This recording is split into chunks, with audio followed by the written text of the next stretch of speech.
Donald Trump is still calling the shots in the Republican Party. Every single candidate that I endorsed won their primaries on Tuesday. And a slate of political hopefuls are using the former president's talking points to boost their own careers. Gun-free zone. It's the gun-free school zones, Tucker. Those are the biggest problems. But some of his followers sound more extreme than Trump himself. Satan sells a sin, and that's how he sells abortion. But how far will they go? And which one has the best shot at being Donald Trump's successor? Of course, there's DeSantis. I would support DeSantis. Number one thing I like about DeSantis is that he believes in freedom for America. Because it's what he's done in Florida. Few have copied Trump like Florida Governor Ron DeSantis, even in his mannerisms. They are among the most dishonest human beings on earth. And it shows you how dishonest, these are smear merchants. That's why nobody trusts corporate media. The media and other politicians are even calling him mini-Trump. All right, well, Ron is being donned. But more recently, DeSantis has shown he's willing to go further than the former president, especially on LGBTQ rights. Things like woke gender ideology have no place in the schools. In March, the Florida governor banned discussions of gender identity and sexual orientation from kindergarten through third grade. Thousands rallied against the new legislation, calling it the Don't Say Gay law. Genderbread man. So this is trying to sow doubt about kids, about their gender identity. It's a far cry from promises Trump made on his campaign trail in 2016. I will do everything in my power to protect our LGBTQ citizens. DeSantis out-Trumped Trump on COVID, too. You do not have to wear those masks. I mean, please take them off. His popularity soared across the country as he pushed boundaries and passed conservative laws Trump only talked about, like the bill creating an election police force to oversee voting. In April, he also banned critical race theory from being taught in schools. We want education. We do not want indoctrination. And he's redrawn the congressional map in a way that would eliminate 2 majority black districts. But a judge blocked his effort, ruling that it was discriminatory and unconstitutional. Still, a recent poll shows that if he ran against Donald Trump in 2024, 34% of Republicans would vote for him, compared to 55% for the former president. Texas Governor Greg Abbott has also followed Trump's lead. Trump endorsed Abbott a week before this appearance at the border wall. I'm glad to see that you went up like a rocket ship. You were up high anyway, but now you're really high. He's been executing on one of Trump's most popular promises. Texas has stepped up and done more than any state has ever done in the history of our country to step up and secure our border. Build that wall! Build that wall! And on some issues, he's been more extreme since the get-go. Trump supported transgender rights during his presidential bid in 2016. So if Caitlyn Jenner were to walk into Trump Tower and want to use the bathroom, you would be fine with her using any bathroom she chooses? That is correct. But this year, Abbott introduced laws that oppose gender-affirming care and education. We will enshrine in the Texas Constitution that parents are the primary decision makers in all matters involving their children. Senate candidate Kathy Barnett in Pennsylvania is gaining a following, and she's even more extreme on abortion rights than Trump's endorsee, Dr. Oz. Her popularity surged after this video, where she explains that she was born out of rape. It definitely made me become very adamant about the sanctity of life, of all life, regardless of their conception, regardless of how they arrived. Congresswoman Marjorie Taylor Greene is another politician outpacing Trump's extremes. While the former president has only flirted with the QAnon movement, I understand they like me very much.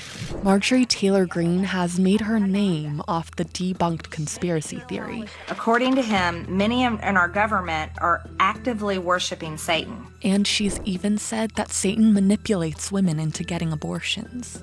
It's whispered softly and gently into your ears and into your soul. And he tells you it's okay. And while Trump has certainly trash-talked his perceived enemies, Taylor Greene called for the execution of House Democrat Nancy Pelosi in this Facebook thread obtained by CNN. And in this video, she even claimed Pelosi had committed treason without any evidence. It's a crime punishable by death, is what treason is. Trump endorsed her in 2020 when she ran for Congress in Georgia. Marjorie Taylor Greene. I don't want to mess with her. And just like Trump, her personal Twitter account got shut down in January. But she still uses her congressional account and has falsely claimed NATO supplied weapons to Nazis in Ukraine, despite no evidence. She's called on Twitter to reinstate controversial right-wing figures like Milo Yiannopoulos, Alex Jones, and a list of other blocked users. And there is one Trump successor who is literally his successor. Donald Trump Jr. is back on the campaign trail and recently joined another Trump-endorsed candidate, J.D. Vance. We need people that will be game changers, people that will bring something different, and J.D.'s 100% that candidate. J.D. Vance, one of Trump's biggest critics, had to come around to Trumpism. He's the Republican nominee for the Ohio Senate seat. I recognize that if you actually want to get anything done, you got to go in there and blow some things up. In late March, he was fourth in the polls. A win looked like a long shot. Then Trump backed him and changed everything. Ladies and gentlemen, it ain't the death of the America First agenda. You can't just say nice things about Donald Trump in public. You actually have to align yourself with an agenda. In many ways, Vance has followed the former president's playbook. I'll take them back from China, from Japan, from Mexico. Actually bringing our manufacturing jobs back from China and Mexico. And Trump's influence has converted other former critics, like conservative talk show host Candace Owens. I think she's a fine person, a fine young woman. She caught his attention in 2019 with her criticism of Black Lives Matter. If I had to write a list of 100 things that are harming the Black community, police brutality would not even be one of them. Since then, she's often appeared by his side and backed him up. I absolutely love this president. I think that what he did in this country was the most necessary thing by killing political correctness. She's become a favorite among Trump's own supporters. And then there's Tomi Lahren. She's part of a tide of young conservative commentators pushing the boundaries of what it means to be a Republican. You consider yourself a conservative? I do. Okay. I mean, I'm a millennial, so I don't really like labels, but yes, I'm conservative in thought. Back in 2016, Lahren had more Facebook followers than Trump himself. She became a staunch supporter. For me, it's about holding my ground, sticking to my principles, defending this America First agenda, defending President Trump where he needs to be defended, and I'm going to have some fun with it. She stood by him when women accused him of sexual misconduct in 2016. He was touching people. Yeah, he was. He really was. Hillary could use some of that every now and then, right? And the former president reportedly thanked her. Lahren has also gone all in on Trump's strategy of casting doubt on elections. Recall, baby, recall. Watch out for voter fraud. Trumpism has been gaining ground in California.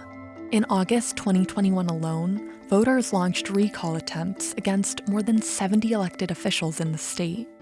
Michael Flynn hasn't been in the news lately, but many Republican voters still look up to him. He's fighting for the grassroots, for citizens to get involved, for us to take our country back. So if Trump doesn't run in 2024, is there anyone else you see yourself supporting? General Flynn. He was Trump's national security advisor for 23 days before the president fired him. But the two have remained friends. And he tried to help Trump overturn the election. President Trump won on the 3rd of November. Some Republican nominees are also appealing to voters with that message. Candidates Doug Mastriano in Pennsylvania, If there's any hint of fraud out there, we need to investigate. And Ted Budd in North Carolina have been vocal supporters of the big lie and have now picked up GOP nominations in their states. So when President Trump endorsed me last June, he said this. He said, Ted, I'm endorsing you because you never wavered on America First policies. As for Flynn, it's unclear what his own political ambitions are, but he's been traveling the country on a tour called Reawaken America. This great building back here will not decide the election of the President of the United States. We decide the election of the President. Trump has not yet declared whether he will try to win back the White House himself. Welcome to Arizona, Mr. President. but he's sure to make his mark on any election, whether he runs or not.